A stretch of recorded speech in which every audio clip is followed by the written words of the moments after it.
안녕하십니까. 노동법 강의를 맡은 오상민 변호사입니다. 이렇게 영상으로나마 로스쿨 2기생 여러분을 만나 뵙게 되어 반갑습니다. 변호사 시험을 앞두고 공부할 것은 많고 시간은 많이 부족할 것입니다. 하지만 제가 노동법 과목에 대해서만큼은 여러분들이 효과적으로 시험 준비를 할 수 있도록 이 강의를 통해 최고의 도움을 드리겠습니다. 노동법의 경우 종전 기출문제들을 살펴보면 사법시험 그리고 공인노무사 2차 시험 문제들이 있습니다. 하지만 사법시험의 경우 객관식 문제만이 출제되었고요. 공인노무사 2차 시험의 경우에는 주관식 문제이기는 하지만 약수령의 단문 문제들이 출제되어 변호사 시험을 준비하는 데 있어서 크게 도움이 되지 못하고 있습니다. 따라서 여러분들이 참고해야 할 것은 변호사 시험 기출문제인 제1회 변호사 시험 문제와 법무부 그리고 법학전문대학원 협의회에서 출제된 모의고사 문제 그리고 각 대학의 모의고사 문제들을 참고하신다면 많은 도움이 되실 것입니다. 제가 작년에 변호사 시험을 준비하면서 느낀 점은 다음과 같습니다. 노동법 시험의 경우 출제 경향이 노동실무에서 현실적으로 문제되는 쟁점들이 출제되고 있습니다. 그렇기 때문에 여러분들은 단순히 피상적으로 노동법 교재를 암기하지 말고 실제 변호사로서 사용자 또는 근로자의 입장에서 어떻게 공격과 방어를 해야 할지를 늘 염두에 두면서 입체적으로 공부를 해야 한다는 점입니다. 그리고 노동법을 비롯한 선택 과목 공부에 있어서 선택 과목의 공부를 기본 과목에 밀려 소홀히 하지 마시기 바랍니다. 비록 선택 과목의 100점이 160점에 불과하지만 기본 과목 한 과목의 배점인 200점에 비해 절대 작은 점수가 아닙니다. 특히 객관식과 사례형, 기록형 모두를 준비해야 200점을 받을 수 있는 기본 과목에 비해 선택 과목은 사례형 하나만 충분히 공부하여도 160점을 받을 수 있기 때문에 선택 과목을 여러분의 전략 과목으로 삼아 공부하셔야 합니다. 따라서 기본 과목을 공부한 뒤 선택 과목을 공부해야지 라고 안이한 자세로 미루신다면 시험 막판에 몰릴수록 시간 부족과 극도의 긴장감으로 인해 선택 과목 공부를 소홀히 하게 됩니다. 오히려 선택 과목 공부를 기본 과목에 앞서 느긋하게 마치신 뒤 시험 막판에 부족하신 기본 과목 공부를 하면서 머리도 식힐 겸 선택 과목을 리마인드 하신다면 효과적인 수험 전략이 될 것이라 생각합니다. 저 또한 노동법 서브노트를 1학기에 마무리하고 변호사 시험 막판에는 부족한 기본 과목 공부를 하면서 틈나는 대로 선택 과목인 노동법 서브노트의 회독수를 늘려나가는 방법으로 변호사 시험을 대비하였습니다. 그리고 강의 교재에 대해서 말씀드리겠습니다. 강의 교재는 제가 법률저널에서 출간하여 제가 직접 저술한 노동법 핵심 정리를 강의 교재로 하겠습니다. 본 교재는 제가 변호사 시험을 준비하면서 서브노트를 만들었던 내용을 기초로 하여 만든 책입니다. 따라서 수험생의 입장에서 수험생의 시각에 맞춰 만든 책이라고 자부합니다. 비록 서브노트라고 하기에 다소 분량이 두껍지 않나라고 생각하시는 분들도 있지만 반복적으로 조문과 판례를 나열하였기 때문에 실제 내용만 줄인다면 그 분량은 작습니다. 특히 여러분이 시험장에서 참고할 수 있는 것은 오로지 조문이 수록된 법전 하나뿐이며 여러분이 반드시 답안지에 기재해야 할 것은 대법원 판례입니다. 따라서 조문과 대법원 판례의 반복적인 숙지는 반드시 필요한 것입니다. 특히 공부를 함에 있어서 조문을 여러분 옆에 두고 항시 참조하시기 바랍니다. 조문을 읽으시면서 연상된 것, 그것이 바로 시험장에서 생각나는 것입니다. 좀 더 빨리 쉽게 공부한다고 해서 조문을 포기하고 책만 읽으신다면 여러분들이 시험장에서 시험을 볼 때 아무것도 생각나지 않습니다. 조문을 읽으면서 연상됐던 내용, 그것밖에 시험장에서 생각나지 않기 때문입니다.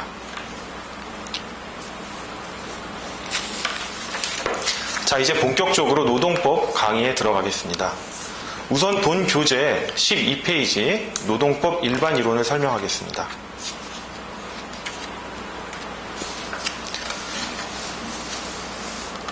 자, 노동법의 일반 이론은 근로기준법 또는 노조법 공부를 시작하는 데 있어서 그 전제로서 반드시 숙지해야 되는 노동법의 기본 이념입니다.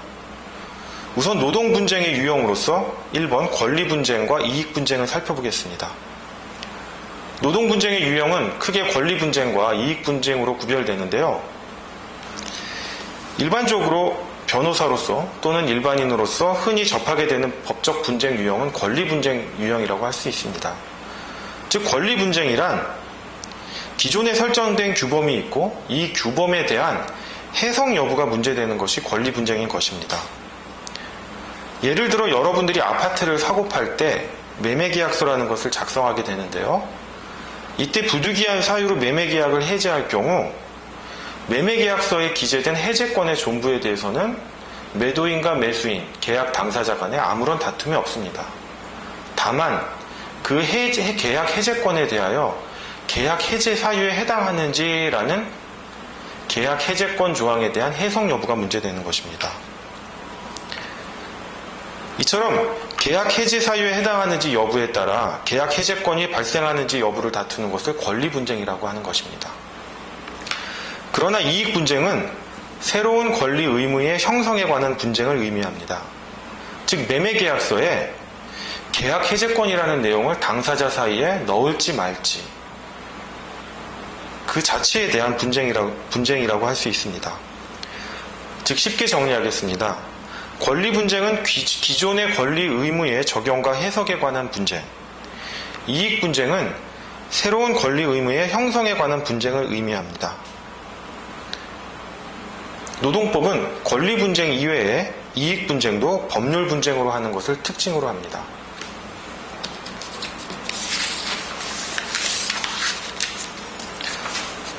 예를 들어 노동조합이 쟁의행위를 통해 조합원 또는 근로자들을 위한 휴가나 임금 등의 새로운 권리를 쟁취하는 모습을 생각한다면 이익분쟁을 쉽게 이해하실 수 있으실 것입니다. 즉 기존에 발생한 임금 청구권에 따라서 임금을 지급해야 되는지 말아야 되는지에 대한 다툼이 권리분쟁이라면 임금 청구권을 줄지 말지 그 여부에 대한 분쟁이 이익분쟁인 것입니다. 즉 노동법은 이익분쟁도 법률 분쟁의 유형으로 다투고 있는 것입니다. 자, 다음은 2번 개별적 분쟁과 집단적 분쟁인데요. 음영으로 된 박스 부분의 판례 내용만 숙지하시면 되고 자세한 내용은 노조법 파트에서 다루도록 하겠습니다. 자, 13페이지 제2절 헌법과 노동법의 관계입니다. 헌법 제32조는 개별적 근로관계에 대한 내용을 담고 있으며 헌법 제33조는 집단적 노사관계에 대한 내용을 담고 있습니다. 구체적인 헌법조항은 교재 13페이지 아래 각주로 기재하고 있으니 참고하시기 바랍니다. 따라서 개별적 근로관계에 대한 근로기준법은 헌법 제32조를 구체화한 법률이고 노조법을 비롯한 집단적 노사관계에 관한 법률은 헌법 제33조의 내용을 구체화한 법률입니다. 따라서 개별 법률의 구체적인 해석과 적용은 헌법 제32조와 33조의 범위 내에서 이루어져야 합니다. 아울러 개별 법률의 구체적인 내용이 없는 경우에도 헌법 제32조와 헌법 제33조를 근거로 그 내용과 정신의 바탕을 두어 구체적인 권리를 도출할 수도 있을 것입니다. 다시 말해 헌법 제32조는 개별적 근로관계에 대한 상위 규범이고 헌법 제33조는 집단적 노사관계에 대한 상위 규범이라는 점 잊지 마시기 바랍니다. 제3절 헌법재판소 판례에 관한 내용인데요. 내용은 한번 읽어보시고 여러분이 숙지해야 될 것은 14페이지 헌법재판소 다수 의견 밑줄 친 부분 그 부분만 기억하시면 될 것 같습니다. 자, 헌법 제15조 직업의 자유 또는 헌법 제32조 근로의 권리, 사회국가 원리 등에 근거하여 실업 방지 및 부당한 해고로부터 근로자를 보호하여야 할 국가의 의무를 도출할 수는 있을 것이나 국가에 대한 직접적인 직장 존속 보장 청구권을 근로자에게 인정할 헌법상의 근거는 없다. 즉 헌법상 근로자에게 국가에 대한 직접적인 직장 존속 보장 청구권은 도출되지 않는다는 점, 이 점 헌법재판소 판례로 숙지하시기 바랍니다. 예, 다음은 제2장 노동법의 법원에 대한 것입니다. 자, 16페이지인데요. 제1절 노동법의 법원. 제1번 법원의 종류에 총 7가지를 나열했습니다. 하지만 이 7가지 중에서 법원으로 인정되는 것은 노동관계 법령, 단체협약, 취업규칙, 근로계약입니다. 노동관행과 판례, 행정해석은 노동법의 법원이 되지 않습니다. 하지만 이 7가지는 노동분쟁에 있어서 무시할 수 없는 준칙이 되기 때문에 여러분들이 노동법 문제를 풀거나 변호사가 되어서 노동분쟁을 다툼에 있어서 이 7가지 준칙을 머리에 두고 접근하셔야 될 것입니다. 예, 다시 본론으로 돌아와서요. 노동관행은 노동법의 법원이 아니라고 했습니다. 원칙적으로 아니지만 예외적으로 노동법의 법원이 될 수 있는데요. 자, 노동관행 박스 쳐진 부분을 보시면 노동관행은 노동법의 법원으로 볼 수 없지만 노사 간에 아무런 이의 없이 장기간 반복 계속된 경우에는 근로계약에 있어서 묵시적 합의가 성립한 것으로 보거나 단체협약이나 취업규칙의 보충적 해석 기준이 되어 단체협약이나 취업규칙의 일부분으로 본다, 이렇게 제가 기재를 해놨는데요. 노동관행은 그 자체가 노동법의 법원은 아니지만 근로계약에 있어서 묵시적 합의가 성립된 것으로 보거나 또는 단체협약이나 취업규칙의 보충적 해석 기준이 돼서요, 근로계약 또는 단체협약, 취업규칙으로서 노동법의 법원이 될 수 있는 것입니다. 이 점 유의하시기 바랍니다. 물론 판례는 노동법의 법원이 아니지만 여러분 답안지에 반드시 빠짐없이 서술해야 될 부분이라는 점 또한 유념하시기 바랍니다. 자, 2번 법원의 우위인데요. 노동법의 법원은 헌법을 최상위로 하여 헌법, 법률, 명령, 대통령령이 시행령을 의미합니다. 단체협약, 취업규칙, 근로계약 순으로 효력이 인정됩니다. 즉 상위법 우선의 원칙인데요. 특히 여러분들에게 문제되는 것은 단체협약, 취업규칙, 근로계약이라고 할 수 있습니다. 이 순서를 앞 글자만 따셔서 단취근 이렇게 암기하시면 보다 효과적이지 않을까 생각됩니다. 자, 17페이지 상단에 보시면요. 법령은 법률 명령뿐만 아니라 지방자치단체가 정하는 조례 규칙도 포함되며 이들 중 강행 규정이 한정된다는 점 유념하시고, 그 두 번째가 중요한 것입니다. 단체협약, 즉 노동법의 법원으로서 단체협약은 규범적 부분에 한정된다는 것입니다. 여기서 좀 애매한 개념이 나왔죠. 규범적 부분이 무엇이냐? 물론 노조법 파트에서 보다 자세히 다루겠지만요. 단체협약은 규범적 부분과 채무적 부분으로 구분될 수 있습니다. 자, 규범적 부분이라는 것은 근로조건이나 그 밖의 근로자의 대우에 관한 기준이 규범적 부분이라고 하는 것이고요. 채무적 부분은 말 그대로 채권자와 채무자 사이의 계약 관계를 생각하시면 됩니다. 그럼 단체협약의 채권자와 채무자는 누구냐? 즉 노동조합과 사용자 또는 사용자 단체가 됩니다. 즉 이들 사이의 권리 의무 관계가 채무적 부분인 것입니다. 즉 채무적 부분은 노동조합의 경우 문제되는 것이기 때문에 단체협약의 채무적 부분은 개별적 근로관계에 대한 법적 분쟁에 있어서 노동법의 법원이 될 수 없습니다. 따라서 단체협약 중 근로조건이나 그 밖의 근로자의 대우에 관한 기준인 규범적 부분만이 노동법의 법원이 된다는 점 유념하시기 바랍니다. 자, 그 다음 단체협약 다음에 효력이 있는 게 취업규칙이라고 하였죠. 그 다음에 이제 근로계약인데 실질적으로 노동조합이 없는 사업장이 많습니다. 그리고 노동조합이 있더라도 단체 협약이 적용되지 않는 비조합원의 경우에는 단체 협약이 적용되지 않고 취업 규칙이 실질적으로 많이 문제됩니다. 변호사 시험 제1회 기출문제에서도요, 1문의 취업 규칙의 불이익 변경에 대해서 나왔을 정도로 취업 규칙은 노동법, 특히 개별적 근로관계에 있어서 가장 중요한 부분이기 때문에 반드시 숙지하셔야 됩니다. 제가 개별적 근로관계 중에서 가장 중요한 세 가지를 뽑는다면 취업 규칙, 포괄임금제, 징계와 같은 해고, 이 세 가지 부분이라고 할 수 있습니다.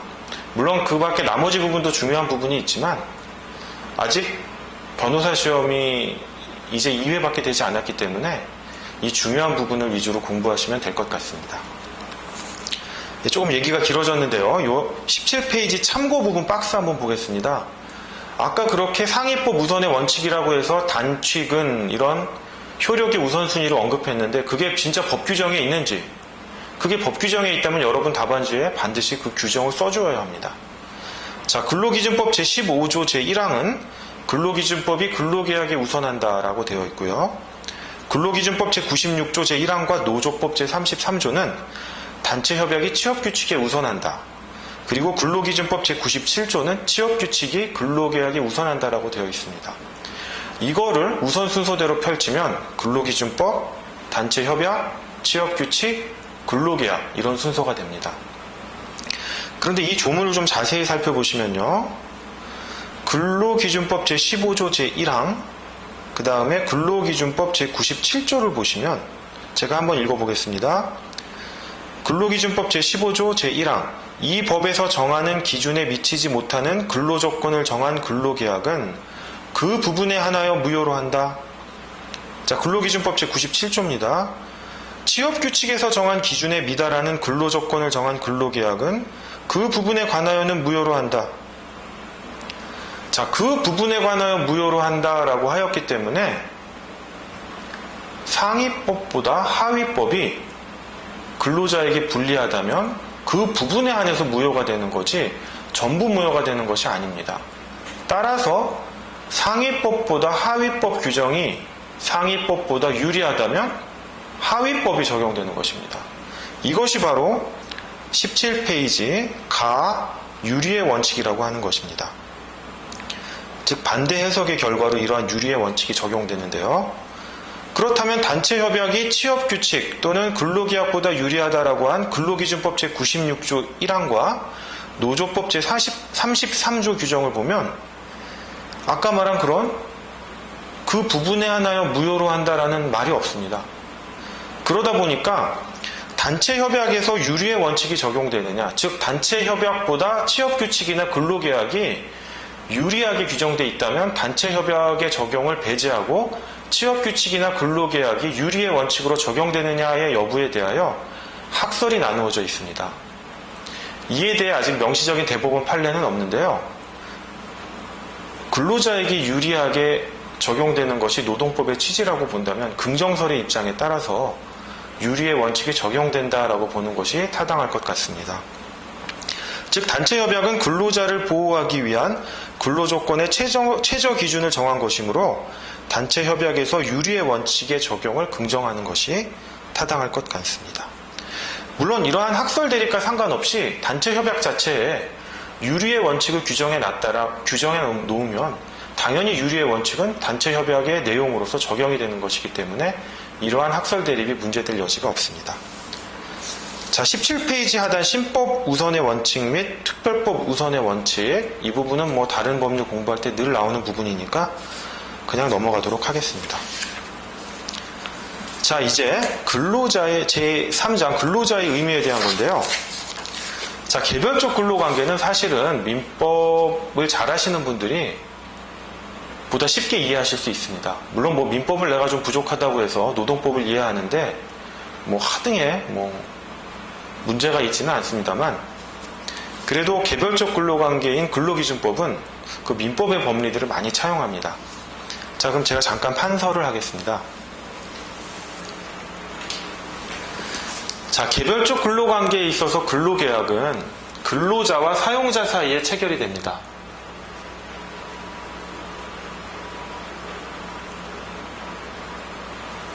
근로자와 사용자 사이에 근로계약이라는 명칭으로 계약이 체결되는데요. 그렇다면 근로기준법을 공부하기에 앞서서 도대체 근로자란 누구이냐? 그럼 어디까지 근로자냐? 근로자의 범위. 마찬가지로 사용자의 정의. 사용자란 누구인가? 어디까지가 사용자인가? 그렇다면 근로자와 사용자가 체결하는 계약 중에 어떤 것이 근로계약인가? 이것이 문제될 수밖에 없습니다. 자, 그러면 우선 근로자의 의미에 대해서 살펴보도록 하겠습니다. 근로기준법은 근로자에 대해서 정의를 내리고 있는데요. 이와 비교해서 알아둬야 할 것이 노조법상 근로자의 개념입니다. 박스 조문에 보시면 근로기준법과 노조법상 근로자의 정의를 내려주었는데요. 비슷한 듯 하면서 다른 부분이 있습니다. 자, 노조법상 근로자성 여부가 문제되는 경우에는 1번 해고의 효력을 다투는 자입니다. 이 해고의 효력을 다투는 자는 사용자 입장에서 보면 일단 해고가 됐기 때문에 근로자가 아닙니다. 하지만 노조법상으로는 근로자로 인정한다는 점입니다. 자, 이 노조법 제2조 4호 라목 단서에 이러한 내용이 있는데요. 보다 구체적인 내용은 교재 194페이지로 한번 가보시기 바랍니다. 194페이지입니다. 자, 194페이지 가번 항목을 보면 해고의 효력을 다투는 자라고 되어 있는데요. 보다 자세한 내용을 알고 싶으신 분은 이 내용을 읽으시면 되겠습니다. 자, 다시 18페이지로 돌아오겠습니다. 자, 해고의 효력을 다투는 자는 근로기준법상 근로자는 아니지만 노조법상 근로자다. 그리고 그 조항은 노조법 제2조 제4호 라목 단서다라고 했지만 이 부분 필기하시기 바랍니다. 기업별 단위 노동조합, 기업별 단위 노동조합의 경우 근로기준법상 징계해고나 통상해고가 아닌 부당노동행위로서 부당해고를 당한 자, 즉 근로기준법상 징계해고나 통상해고가 아닌 노조법상 부당노동행위로서 부당해고를 당한 자만이 노조법상 근로자로 인정되는 것입니다. 자, 두 가지 기업별 단위 노동조합의 경우 근로자가 근로기준법상 징계해고나 통상해고가 아닌 노조법상 부당노동행위로서 부당해고를 당한 자, 그래서 해고의 효력을 다투는 자만이 노조법상 근로자에 해당됩니다. 자, 실업자 또는 구직 중인 자도 노조법상 근로자로 인정이 되는데요. 그 근거는 노조법에 보시면 노조법 제2조 제1호 근로자라 함은 해서 뒷부분에 기타 이에 준하는 수입에 의하여 생활하는 자라고 해서 현실적으로 임금 등의 수입을 받고 있는 자뿐만 아니라 임금 등의 수입을 받으려는 자, 즉 노동의사를 가진 실업자도 노조법상 근로자에 해당합니다. 자, 3번 자영업자는 근로기준법상은 물론 노조법상으로도 근로자가 아니고요. 다만 이제 근로자 직업능력 개발법상 근로자로 인정되는데 그냥 이런 게 있구나라고 한번 보시면 됩니다. 자, 그 다음에 제2절 고용 형태에 의한 분류인데요. 자, 고용 형태에 의한 분류는 크게 세 가지로 나누어집니다. 직접 고용과 간접 고용, 그 다음에 특수 고용이 있는데요. 일반적으로 직접 고용은 지금 그림에서 보듯이 근로자와 사용자가 직접적으로 근로계약을 맺는 것입니다. 그 유형은 기간에 정함이 없는 근로자, 즉 정규직 근로자를 말하고요. 기간이 정함이 없다고 해서 천년만년 하는 게 아니라 정년 규정은 있겠죠. 그 다음에 사망하거나 근로자가 사망하면 근로계약은 종료하고 이런 경우들은 있습니다. 하지만 그런 경우를 기간에 정함이 없는 근로자라고 합니다. 기간에 정함이 있는 근로자란 1년 또는 2년 이런 식으로 계약직이나 단시간 근로자를 의미합니다. 자, 그 다음에 문제가 되는 게 간접 고용입니다. 이 간접 고용은 뒤에도 계속 나오기 때문에 여기서 한번 짚고 넘어가겠는데요. 간접 고용이란 말 그대로 근로계약을 체결한 자와 노무를 수령하는 자가 동일하지 않는 경우입니다. 즉 근로자와 사용자가 근로계약을 체결했고 이 사용자가 다른 사용자와 계약을 체결합니다. 계약의 형태는 도급, 파견 계약 이런 형태로 체결을 하는데요. 이때 사용자와 사용자가 체결하는 계약은 기업 대 기업으로서의 관계입니다. 그러니까 노동법이 적용될 여지가 없죠. 그런데 문제는 도급 파견이라고 하면서 이 근로자와 이쪽 사용자 사이에 실질적으로 근로자가 이 사용자의 실질적인 노무 지위를 받게 되는 경우, 이 경우를 간접고용 형태라고 합니다. 이러한 간접고용이 문제되는 것은 실질적으로 근로자가 근로기준법을 주장하거나 노조법을 주장하는 사용자는 이쪽 사용자인데 이쪽 사용자가 껍데기인 회사이거나 자력이 충분하지가 않는 경우가 많습니다. 그렇다고 해서 이쪽 사용자한테 근로기준법상의 권리나 노조법상의 권리를 주장하려고 하니까 아무 계약관계도 없고, 하지만 실질적으로 이 사용자의 노무지위는 받고 있고, 따라서 이렇게 힘있는 사용자가 힘없는 사용자를 매개로 근로자를 직접 지배하는 형태를 간접고용이라고 합니다. 물론 법상으로 합법적으로 인정되는 간접고용도 있지만 일반적으로 위장도급, 불법 파견의 형태로서 직접 고용의 형태를 우회적으로 회피하기 위한 것입니다. 자, 위장도급 불법 파견인데요. 괜히 거꾸로 불법도급 위장파견 이렇게 기억하지 마시고요. 위장도급 불법 파견입니다. 자, 그럼 이러한 간접고용이 왜 문제되느냐? 자, 도급에 있어서는 이때 사용자가 도급에 있어서는 이쪽이 하청회사가 됩니다. 하청회사.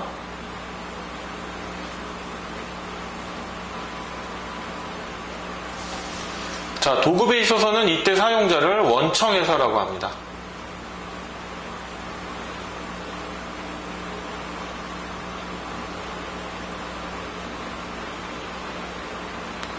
자, 파견의 경우 이쪽 사용자를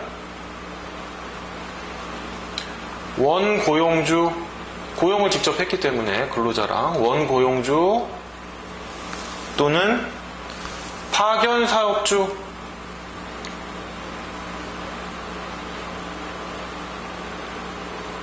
이렇게 불리우고요. 이때 사용자는 파견의 경우 실제로 근로자를 사용하니까 사용사업주 이렇게 불리웁니다. 칠판 보이시나요?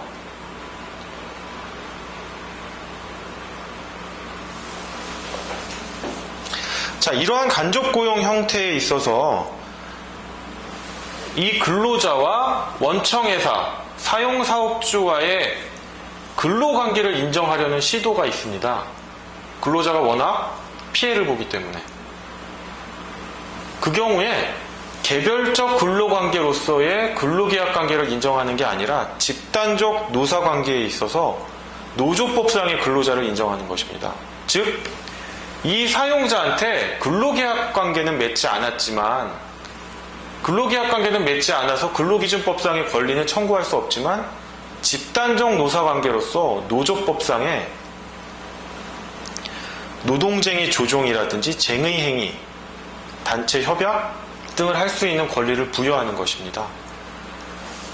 그런데 최근에는 현대미포조선하고 현대자동차 판결에서는 이러한 집단적 노동관계뿐만 아니라 이 근로자와 원청회사, 사용사업주와의 사용자 사이에 묵시적 계약관계가 있다라고 해서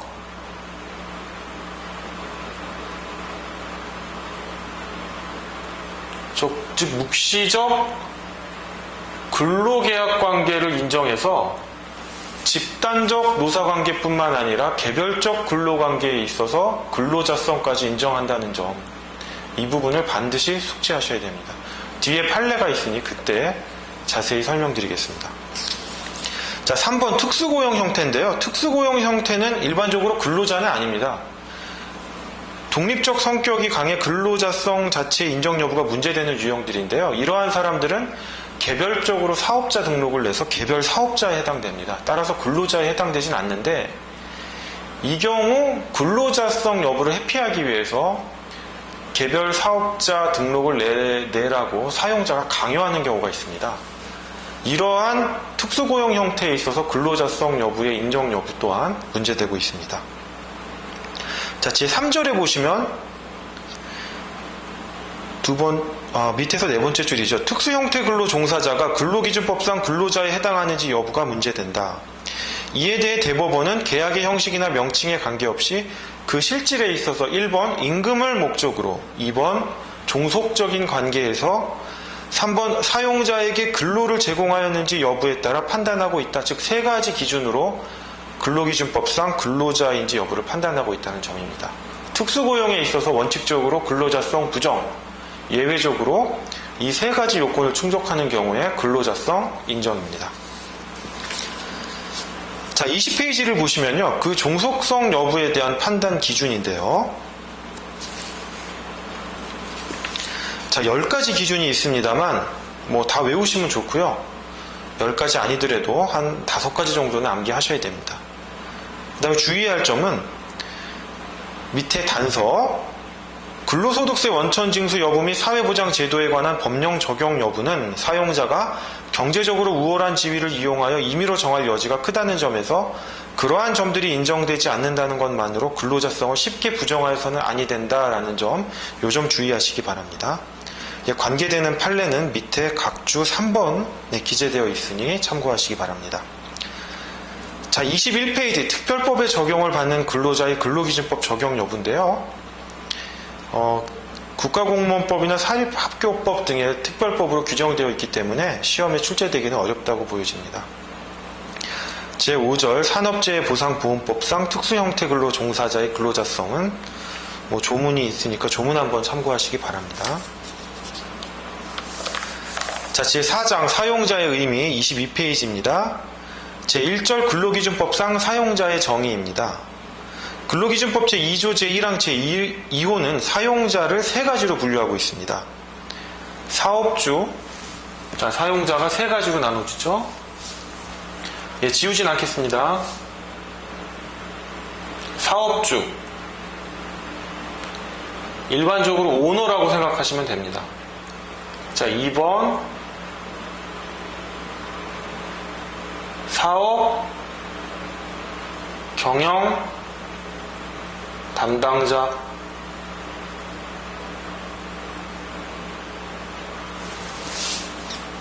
3번 기타 근로자에 관한 사항에 대하여 사업주를 위하여 행위하는 자,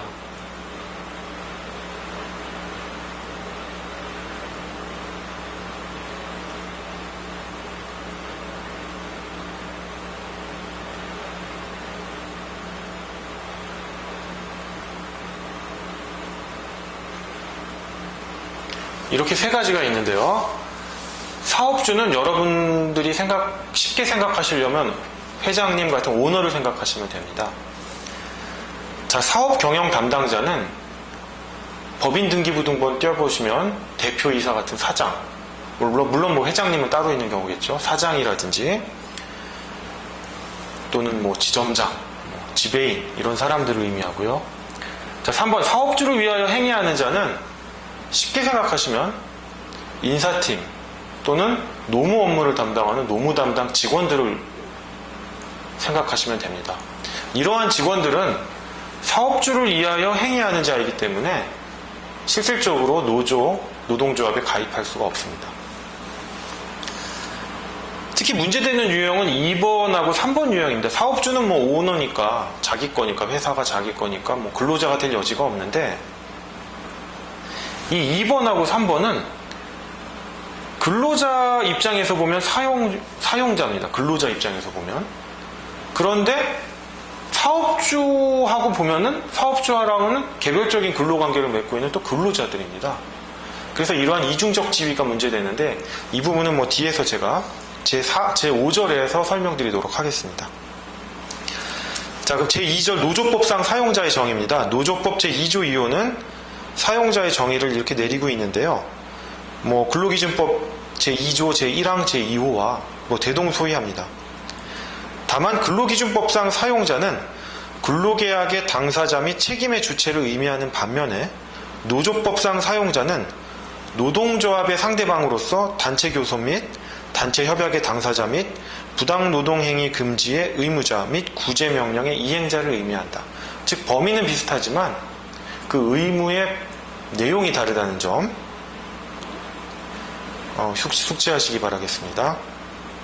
제3절 사업주인지 여부에 대한 판단 기준. 네, 이제 이게 바로 이른바 위장도급에 있어서 원청회사 및 불법 파견에 있어서 사용사업주의 노무도급자 및 파견근로자에 대한 사업주성 인정 여부에 대한 판단 기준입니다. 즉 펜을 잠시 바꾸면 자, 아까 이 근로자와 간접 고용 관계에 있는 사용자, 이 사용자가 과연 이 근로자와 어떤 관계에 있는가? 즉 판례 연구 네모 박스에 보시면 위장도급에 있어서 원청회사, 도급의 원청회사죠. 이 원청회사가 노무도급자의 사업주, 즉 이 근로자의 사업주로 되기 위한 요건 해가지고 판례가 1번, 2번, 3번, 4번 이렇게 나열되고 있습니다. 이 요건 반드시 숙지하셔야 됩니다. 이 경우에 집단적 노사관계로서의 근로자성뿐만 아니라 묵시적 근로계약 관계를 인정해서 개별적 근로관계로서의 근로기준법도 적용된다라고 하는 점, 현대미포조선 사건이고요. 이 책을 쓰고 나서 현대자동차 사건 또 유사한 것이 동일한 내용의 판시가 되었습니다. 자, 제4절은 넘어가겠습니다. 제5절인데요. 아까 말씀드린 기타 근로자에 관한 사항에 대하여 사업주를 위하여 행위하는 자의 이중적 지위입니다. 24페이지 보시면 02에 97도 813 판결을 보시면 자세히 알 수 있으실 텐데요. 일단 판결은 나중에 보시고 내용을 보시면 공장장, 지점장, 인사부장 등의 중간관리자는 기타 근로자에 관한 사항에 대하여 사업주를 위하여 행위하는 자이므로 근로자에 대하여는 사업주로부터 위임을 받은 지휘권과 감독권을 행사하는 지위에 있지만 사용자란 얘기죠. 사업주에 대하여는 근로계약상 사업주의 지위와 감독을 받아 근로를 제공하는 근로자의 지위에 있다. 이때는 근로자의 지위를 갖게 됩니다. 이들은 해고, 퇴직금, 재해보상 등의 자기 자신의 근로조건에 있어서는 사용자에 대하여 근로자에 해당하지만 근로기준법의 준수 의무와 그 책임에 대해서는 사용자에 해당한다라고 하여 근로자와 사용자의 성격을 중복하여 가지게 됩니다. 자, 특히 이들이 문제입니다. 사업주를 위하여 행위하는 자인데요. 인사팀 직원들은 직급이 아무리 낮은 사원 대리라고 하더라도 노동조합에 가입할 수는 없습니다. 하지만 근로자거든요. 사업주에 대해서는. 그러니까 부당해고를 당하면 근로자로서 근로기준법의 적용을 주장할 수 있지만 아까 말한 대로 노동조합에 가입할 수 없으니까 비조합원입니다.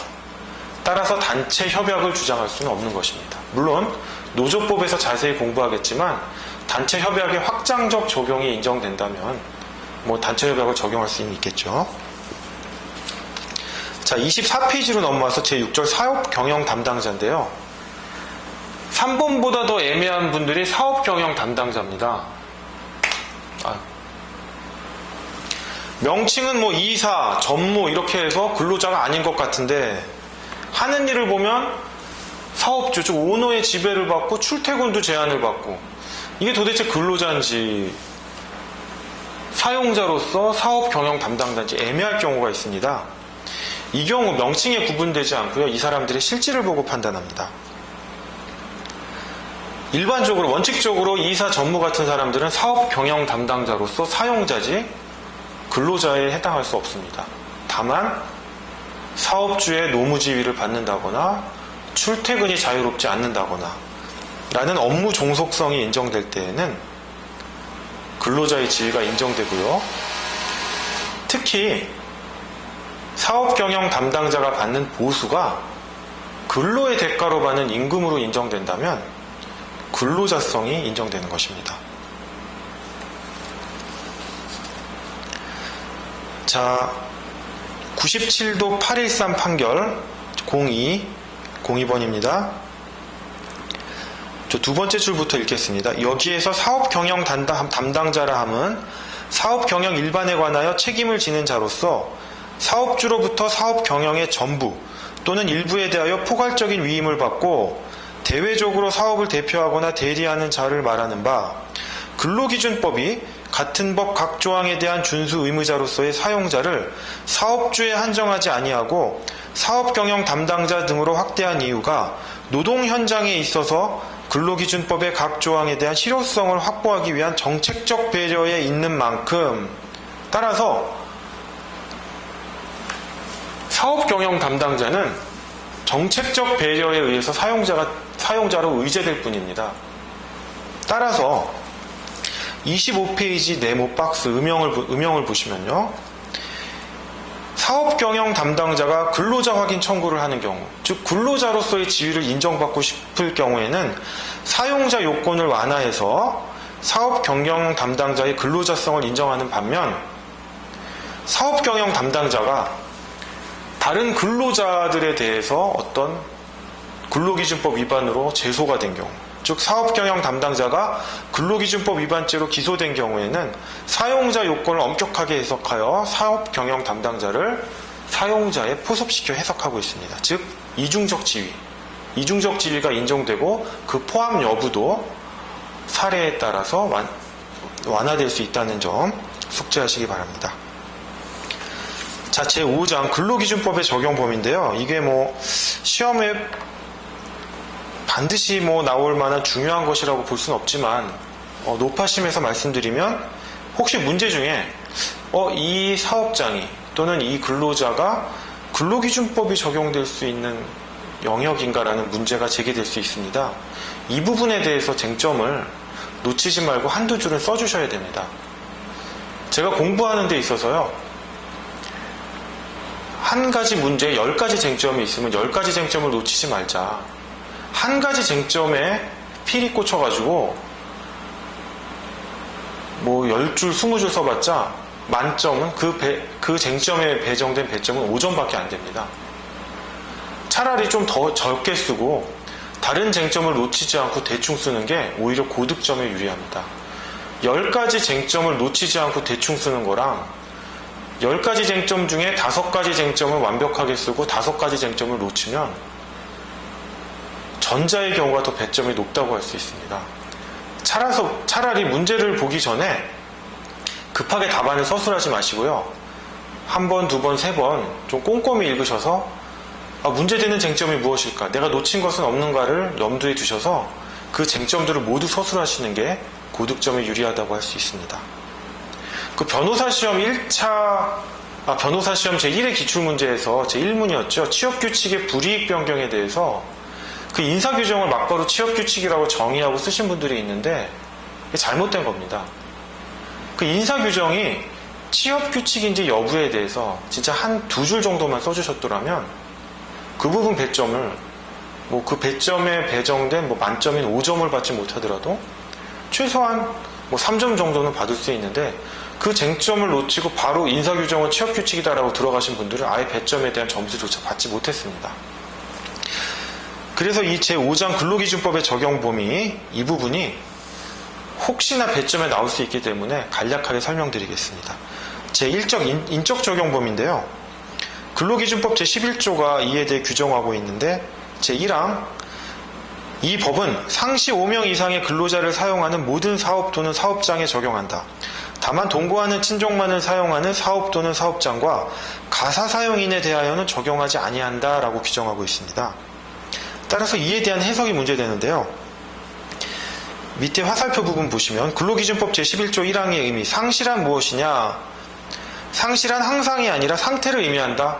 즉 항상 5인일 필요가 없이 일시적으로 5인 미만이더라도 상태적으로 5인 이상이면 된다라는 점, 이 부분 숙지하시고요. 근로자란 정규직 근로자 같은 계속 근무하는 근로자뿐만 아니라 임시직 일용 근로자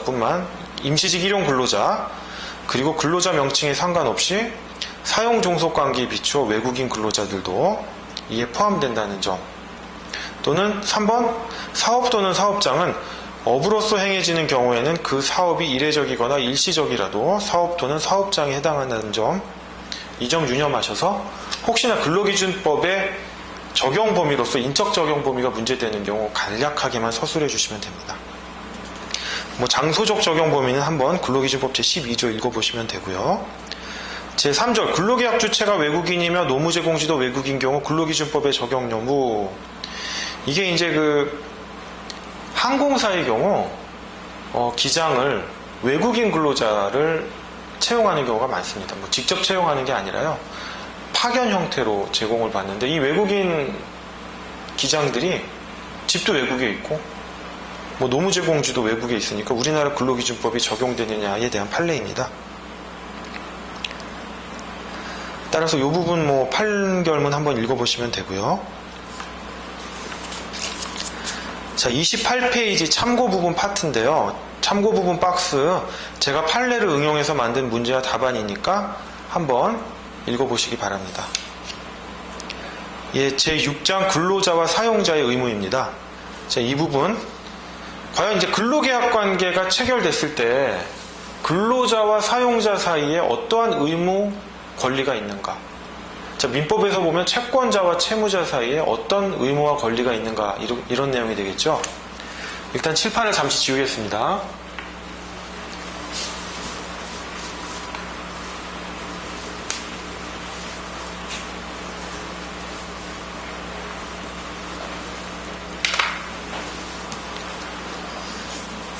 예, 제6장 근로자와 사용자의 의무입니다. 근로자의 의무는 사용자의 권리에 해당하고 사용자의 의무는 근로자의 권리에 해당하는 양면한 관계를 갖고 있기 때문에 이러한 양자의 권리와 의무는 근로계약이 성립되어 근로계약의 효력이 발생할 경우에 인정됩니다. 자, 제1절 근로자의 의무입니다. 근로자의 의무는, 주된 의무는 근로제공 의무입니다. 이 근로제공 의무는 여러분들이 반드시 알아두셔야 되는데요. 현실적으로 근로를 제공할 의무가 아니라 사용자의 노무 지시에 의해서 즉시 근로를 제공할 수 있는 처분 가능한 상태로 두면은 근로제공 의무를 다한 겁니다. 일종의 이행제공, 민법에 있어서 이행제공 상태라고 보시면 되고요. 그럼 근로의 품질은 무엇이냐? 근로기준법은 아무런 규정을 두고 있지 않기 때문에 민법 제375조에 의해서 중등품질을 기준으로 한다라는 점, 그리고 예외적으로 근로자는 근로제공에 대한 이행거절도 가능합니다. 민법에는 없는 내용인데요. 법률로 금지된 근로, 윤락행위 같은 것들 의미할 수 있고요. 두 번째, 근로자의 생명, 신체에 중대한 위험을 주는 근로, 이런 것들에 대해서는 근로자가 그 이행 제공을 거절할 수가 있습니다. 자, 그 다음에 근로자의 부수적 의무로서는 성실 의무가 있습니다. 이 성실 의무에는 총 5가지가 있는데요. 이 근로자의 부수적 의무로서 성실 의무는 법적 근거가 없더라도 신의칙상 당연히 발생하는 것입니다. 따라서 근로관계에 있어서 근로자에게 해고 등의 징계를 하거나 인사조치를 할 경우에 주된 의무를 위반했는지, 이 부수적인 의무로서 성실 의무를 위반했는지를 따져봐야 합니다. 성실 의무를 위반했다면 구체적으로 어떤 성실 의무를 위반했는지 이 5가지를 반드시 구분하셔서 답안지에 서술하시면 답안지의 내용이 상당히 풍성해 보일 수 있습니다. 그리고 이런 내용을 써줘야 채점하시는 분들께서 얘가 좀 노동법을 좀 알고 있구나, 노동법의 기본이 박혀 있구나 라는 인상을 줄 수 있습니다. 자, 성실 의무의 5가지는 경업금지 의무, 비밀유지 의무, 겸직금지 의무, 품위유지 의무, 고지 의무가 있습니다. 경업금지 의무는 뒤에서 설명하겠지만 사용자의 영업과 동일한 영업 내지는 유사한 영업을 경영하는 것입니다. 즉 근로자가 재직 중에 사용자와 유사한 영업의 사업체를 차리거나 그러한 경영을 하는 것을 의미하고요. 광의의 경업금지 의무는 본인이 그런 경영을 하지 않더라도 다른 사람이 즉 사용자와 경쟁관계에 있는 업체에 전직하는 것, 이직하는 것을 의미합니다. 이러한 경업금지 의무는 사실은 비밀유지 의무랑 동전의 양면관계에 있습니다. 왜 경업을 금지하느냐? 사용자 밑에서 근로를 제공하면서 취득했던 업무 지식, 즉 그 비밀들이 근로자가 창업을 하거나 또는 다른 경쟁업체에 이직을 하면 그 비밀이 고스란히 전해지기 때문에 비밀유지 의무와도 일맥상통하는 것입니다. 겸직금지 의무는 지금 비워져 있는데요. 재직 중에 발생합니다. 사용자와 동일하거나 유사한 영업은 아닌데 회사원이 밤에 대리운전을 한다든가 다른 겸직을 하는 것입니다. 그 겸직금지 의무 자체는요, 법상 금지되어 있지는 않지만 일반적으로 근로계약을 체결하거나 취업규칙에서 겸직금지 의무를 제한하고 있습니다. 이는 사용자 입장에서 보면 근로자가 물론 근로시간 이외겠지만 근로시간 이후에 다른 행동을 하면 자기 본연의 업무에 충실할 수 없기 때문에 이러한 겸직금지 의무를 제한하는데요.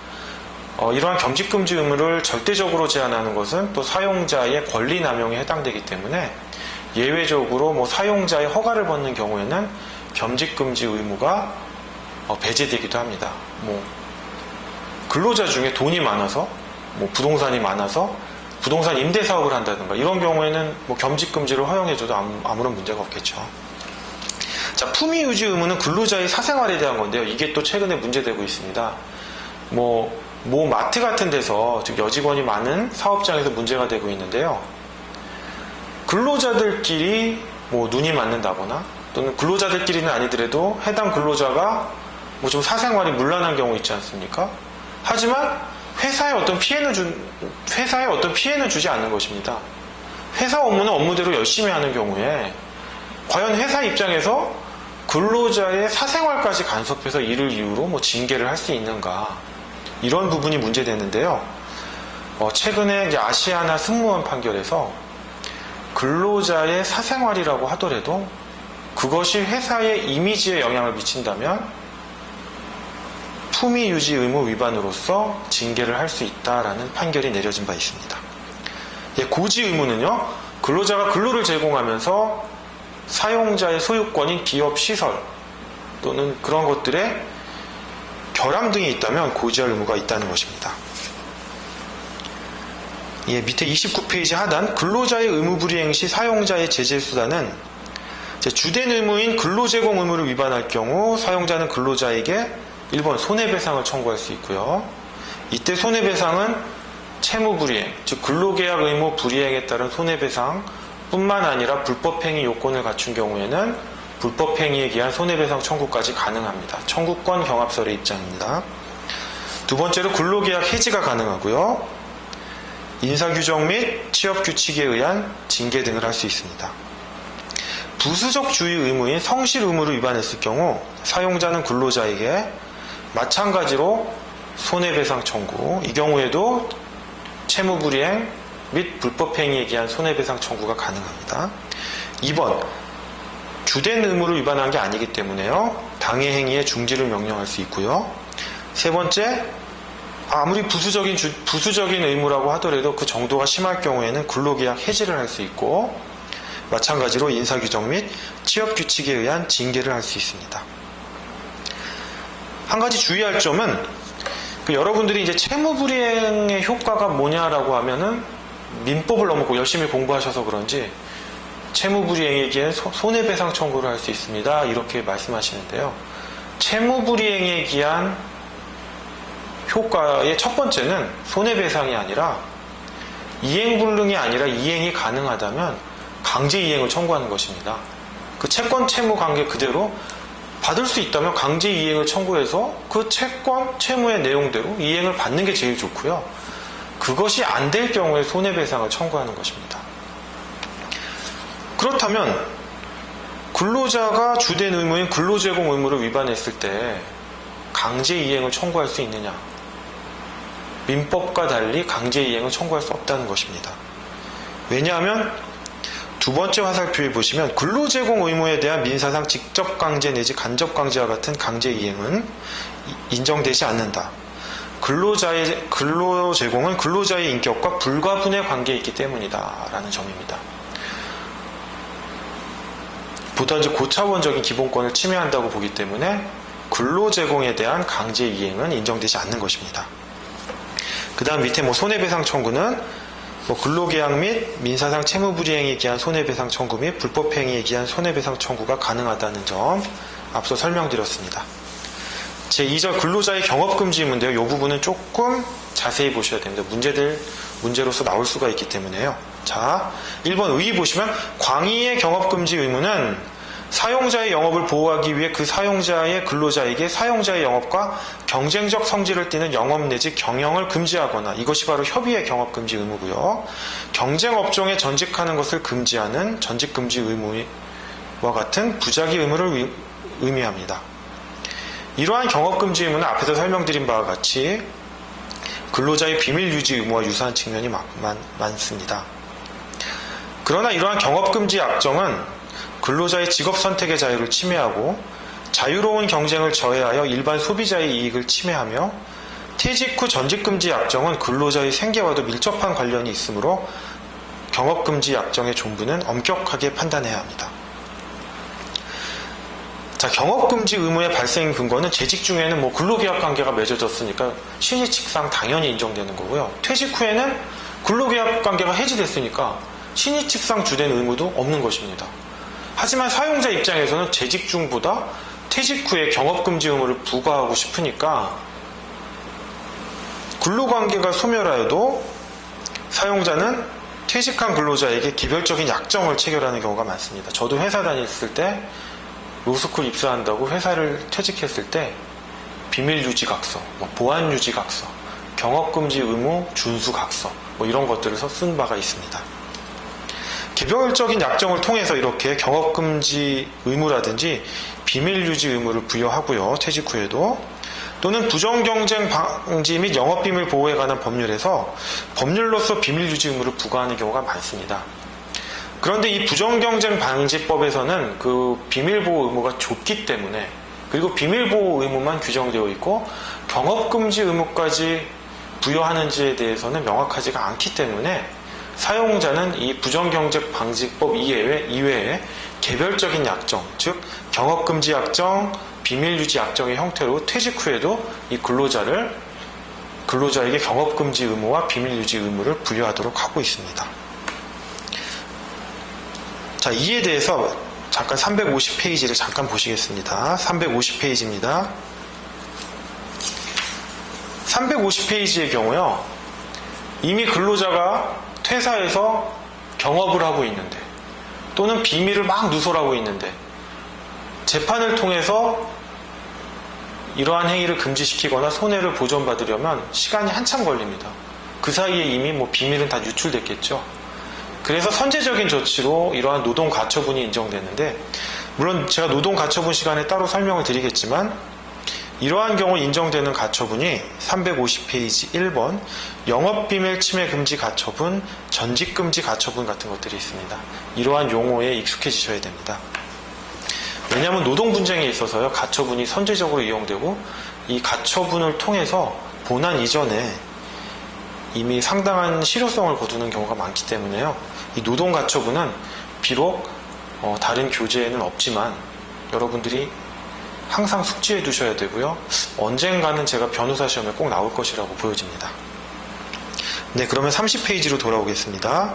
30페이지 중간 부정경쟁 방지 및 영업비밀 보호에 관한 법률인데요. 제가 아까 이 요건이 좀 까다롭다고 했는데 중간에 숫자를 보시면 아라비아 숫자 1번 영업비밀로서의 요건을 구비하였다면 2번 영업비밀로 보호되는 시간적 범위 내인지 등을 종합적으로 고려해서 비밀 유지 의무를 부여하게 됩니다. 그러니까 사용자 입장에서는 개별적인 약정을 통해서 경업금지 의무와 비밀 유지 의무를 부과하고 싶은 겁니다. 예, 맨 밑에 보시면 뭐 상법상 주식회사의 이사는 퇴직 후에도 비밀 유지 의무가 있다라고 되어 있는데요. 뭐 상법의 규정이 있고요. 뭐 상법상 주식회사 이사는 뭐 근로자라고 볼 수 없기 때문에 뭐 저희 경우에는 해당되지 않을 것입니다. 그 다음에 3번 경업금지 의무 기간이 있습니다. 뭐 명시적인 대법원 판례는 없지만 1년 또 예외적으로 3년으로 보는 고등법원 판례가 있습니다. 네, 32번 경업금지 의무의 32페이지에 경업금지 의무의 기산점인데요. 근로자의 퇴직 이전에 미리 전직금지를 구하는 경우에는 영업비밀을 취급하던 업무에서 이탈한 시점을 기준으로 하며 퇴직 이후 전직금지를 구하는 경우에는 근로자의 퇴직 시점을 기산점으로 합니다. 뭐 당연하죠. 근로자가 퇴직했다면 퇴직한 시점부터 경업금지 의무 기산점을 삼는 게 맞는데 근로자가 퇴직은 안 하고 어떠한 특수한 연구부서에 있다가 또는 뭐 연구부서에 있다가 퇴사는 하지 않고 단순 사무직 직종에 있다가 퇴사했다면 퇴사한 시점이 아니라 그 연구부서에서 근무했던 영업부서에서 근무해서 사무부서로 이전했던 그 시점부터 경업금지 의무가 기산돼야 된다는 점, 뭐 상식적이라고 할 수 있습니다. 제3절 사용자의 의무입니다. 사용자의 주된 의무는 임금지급 의무죠. 근로자의 주된 의무가 근로제공 의무니까 근로제공을 받았으면 그 근로를 수령해서 임금을 지급해야 됩니다. 그다음에 부수적 의무로서는 안전배려 의무가 있고요. 그 밖에 노동법령 준수 의무, 근로수령 의무가 있습니다. 다음 제33페이지 제7장 노동관계의 기본 원칙입니다. 뭐 이 부분은 딱히 변호사 시험에서 문제될 것 같지는 않지만 그래도 이러한 기본 개념을 알아야 뒤에 노동법의 기본 이념을 이해하는 데 도움이 되기 때문에 설명드리겠습니다. 제1절 균등한 처우인데요. 근로기준법 제6조가 균등한 처우를 규정하고 있습니다. 뭐 조문을 읽어보시면 그 내용을 알겠지만 일반적으로 한 5가지 정도가 이 조문에서 문제가 됩니다. 모집 또는 채용에 있어서 성별 또는 국적 차별이 근로기준법 위반인지 여부 답을 보시지 말고 한번 생각해 보십시오. 모집 또는 채용을 하는데 성별 또는 국적으로 차별하는 게 근로기준법 위반인가? 상식적으로 생각하지 마시고 조문으로 생각하셔야 됩니다. 조문에 보시면 사용자는 근로자에 대하여 남녀의 성을 이유로 차별적 대우를 하지 못하고 국적, 신앙 또는 사회적 신분을 이유로 근로조건에 대한 차별적 처우를 하지 못한다라고 되어 있습니다. 자, 어느 거에 대해서 차별적 처우를 하지 못합니까? 조문에 보시면 근로조건이라고 되어 있죠. 근로조건은 근로기준법에 어떤 것인지 명시되어 있습니다. 즉 모집과 채용은 근로조건이 아니므로 남녀의 성을 이유로 한 차별은 근로기준법에 위배되지는 않습니다.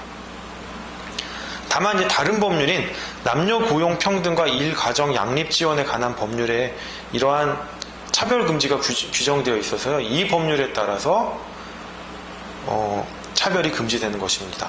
근로기준법에 따라서 금지되는 것이 아닙니다. 그렇다면 국적에 의한 모집과 채용에 있어서 차별 또한 근로기준법에 위배되는가? 이 또한 위배되지 않습니다. 여기 보시면 근로조건에 대한 차별이기 때문에요. 모집과 채용은 근로조건이 아니기 때문입니다. 자, 그럼 2번 동일한 사업장 내에서 동일한 가치의 노동을 제공하는 외국인 근로자에게 내국인 근로자에 비해 낮은 임금을 지급하는 것이 근로기준법 위반인가? 임금은 근로조건입니다. 따라서 국적을 이유로 한 차별에 해당되죠. 조문에 보시면 국적을 이유로 한 근로조건에 대한, 즉 임금에 대한 차별적 처우에 해당되기 때문에 6조 위반이 되는 거고요.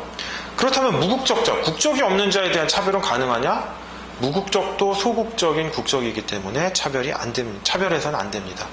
즉 차별을 할 경우 근로기준법 위반이 됩니다. 제3번은 뭐 근로기준법 제6조에 위반한 경우 그 법적 효과를 말씀드리는 거고요. 34페이지로 오셔서요. 제4번 근로기준법 제6조에서 규정하고 있는 신앙에는 정치적 신념도 포함되는가? 당연히 포함되죠. 여기 보시면 신앙이 규정되어 있습니다. 33페이지 근로기준법 제6조를 보시면 신앙을 이유로 근로조건에 대한 차별적 처우를 하지 못한다라고 규정되어 있기 때문입니다. 그러면 경향사업의 경우에도 신앙을 이유로 차별하는 것이 가능한가? 그럼 경향사업이 뭔가? 경향사업이라는 것은요, 일종의 신조라든지 사상과 밀접하게 연결된 기업을 말한다고 할 수 있습니다. 뭐 대표적으로 이랜드라든지 뭐 통일교 관련 기업들을 의미할 수 있는데요. 이런 기업들은 애초에 기업의 목적 자체가 특정